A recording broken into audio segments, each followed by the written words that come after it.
I want to share with you the story of two very important, very real, and very loved faces in patient safety. One, the precious young face of my newborn son, Cal, and the other, the face of my late husband, Pat. Cal was born a healthy baby boy on March 23, 1995, in a large, accredited hospital that delivers over 5,500 newborns a year. Cal was first noted to be jaundiced through visual assessment at 16 and a half hours old, but a bilirubin test was not done. Cal's skin was described to be jaundiced again through visual assessment when he was 23 hours old, but a bilirubin test was not done. Cal was discharged from the hospital when he was 36 hours old and was described as having head-to-toe jaundice, but a bilirubin test was not done. The information we received about jaundice was a simple brochure that never mentioned jaundice could cause brain damage.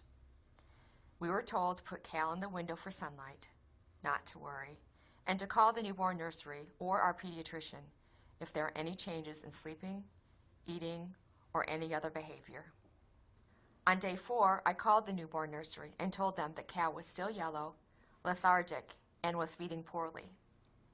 They asked me if I was a first-time mom, and then assured me there was no concern since sleepiness was to be expected. They told me to unwrap him and tickle his feet, and if that didn't work, to call the pediatrician. We immediately took Cal to the pediatrician, and he noted the jaundice by visual assessment again. A bilirubin test was not done. We were told to wait 24 hours to see if he would improve.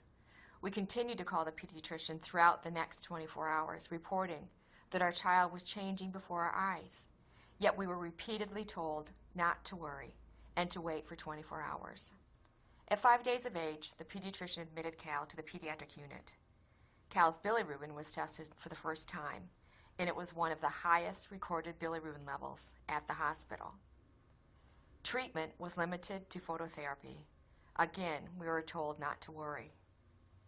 A resident did Cal's history and physical upon admission, and due to confusing chart entries, documented the wrong blood type for Cal. A blood incompatibility was ruled out. We later found out that Cal's jaundice was due to a common blood incompatibility and was very easy to treat. On day 6 in the afternoon, Cal had a high-pitched cry, respiratory distress, increased tone, and he started to arch his neck and back. These behaviors were all acute symptoms of kernicterus, or brain damage from jaundice. Again, we reported the unusual behavior to the providers and staff, and again, we were told not to worry. Cal was later diagnosed with classic textbook kernicterus.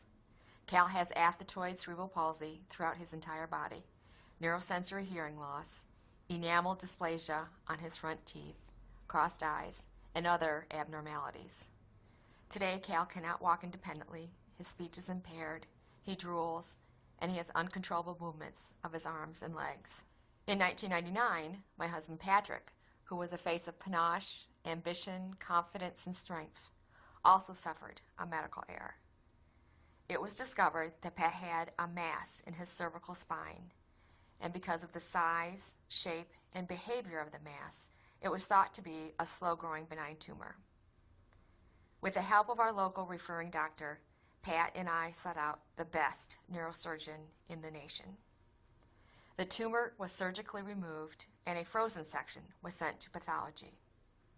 A phone call from pathology to the OR revealed an atypical spindle cell neoplasm, which was understood by the OR team to be benign. The pathologist, however, believed it to be very suspicious and ordered more stains to further define the tumor. 21 days after the date of surgery, a final pathology report was issued as a malignant synovial cell sarcoma. The report was apparently sent to the surgeon's office, but was either filed without the surgeon ever seeing it, got lost, or was misplaced. The cancer was never communicated to Pat, our local referring doctor, or me, and it went untreated for 6 months.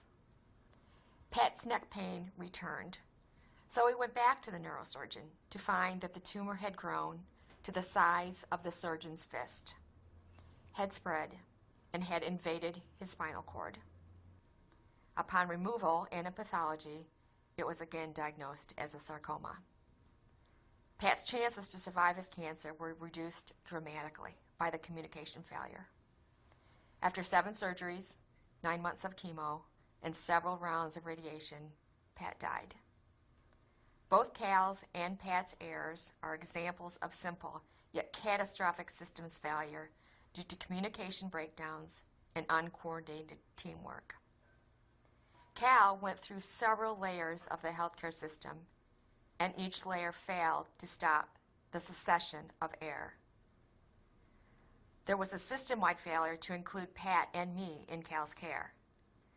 This was not any one individual's failure, but at any point, one individual could have made a difference by stopping the systemic failure before it reached its tragic conclusion.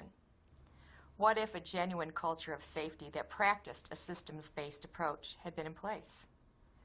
What if our concerns as parents were taken seriously and we were asked to work in partnership with Cal's providers to help identify jaundice symptoms?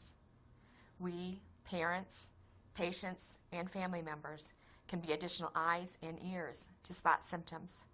We can be an extra resource to see, feel, recognize, and report changes and concerns.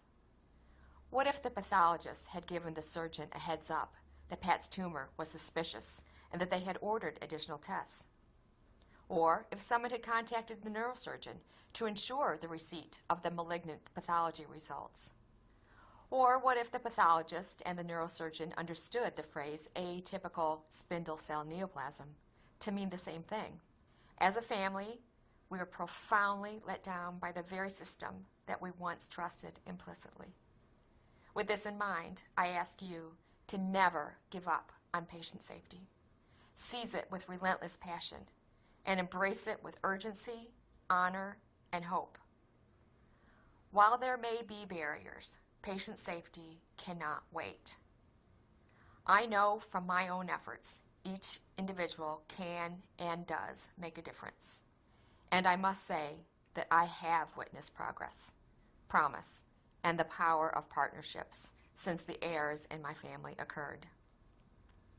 I have had the honor of being part of some robust patient safety initiatives that are making a difference. PIC, Parents of Infants and Children with Kernicterus, formed by a group of moms and dedicated to the eradication of kernicterus. CAPS, Consumers Advancing Patient Safety, whose mission is to help create a healthcare system that is safe, compassionate, and just. And WHO, the World Health Organization, which identifies the patient as the core of their newly launched World Alliance for Patient Safety and is dedicated to creating the collective voice of the global consumer in areas such as patient safety, solutions, reporting, and research.